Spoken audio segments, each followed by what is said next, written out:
እሺ ሁለት ጊዜ አገኛከው የት ነው? እዛው ድርጅት ውስጥ ነው ወይንስ ውጭ ወጣችሁ አልጋ ይዛችሁ ነው የተኛችሁት? ይሄን ብቻ ንገረኝ። ከዛው ከድርጅት ውስጥ እሺ አንተና እሷ አልጋ ይዛችሁ ውጪ እንዳታበሪ ሳልፈቅድልሽ አንተና እሷ ውጪ አልጋ ተከራይታችሁ ሩም ይዛችሁ አድራችሁ አታውቁም?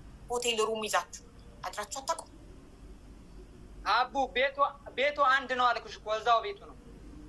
ሩም የጥያቄ ሩም ይዛችሁ ሆቴል አድራችሁ ታውቃላችሁ አታውቁም? አጭር እኔ ሩም ይዤ አላውቅም። ኦኬ ሆቴል ውስጥ ፎቶ አንስታ ከነበረ እሷና ያንን ማስረጃ ብታመጣስ? እኔ ሆቴል ላይ አልተነሳውም አልልኩም። ጀመረ እርግጠኛ ነህ? እርግጠኛ ነህ? ሚዩት ነክ ችግር ሊሆን ይችላል። እዛ ፎቶ ተነስተ ሊሆን ይችላል እንጂ እኔ ብቻዬን እሷ ጋር አልልኩም። ሆቴል ከጓደኞች ጋር ምን ታደርጋለህ? ሆቴል እኮ ወንድና ሴት ብቻ የሚያድሩበት ክፍል እኮ ነው። አልጋ ክፍል እኮ ነው። ክፍል ላይ እኔ አልልኩም፣ እሷ ጋር ክላስ አልልኩም፣ ሩም አልልኩም። ኦኬ ለማንኛውም እኔ ላወጣጣት ነበር እንጂ ምንም አይነት ፎቶ ሆቴል ሩም ውስጥ የላትም። ግን እውነቱን ለመናገር ድርጅት ውስጥ ያ ሁሉ ህዝብ ባለበት ውስጥ አብራችሁ ልተኙ አትችሉም። እንዴት ነው ያ ሁሉ ሰራተኛ ባለበት ውስጥ እናንተ አብራችሁ የምተኙት? እንዴት አጠጣኝ ነው አልኩሽ እኮ አቡ አጠጣኝ።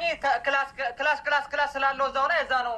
ሰራተኞቹ ምንም አይሉም። እናንተ ተያይዛችሁ ክላስ ስትገቡ ሌላው ሰራተኛ ጉዳይ ላይ ዝም ይላል።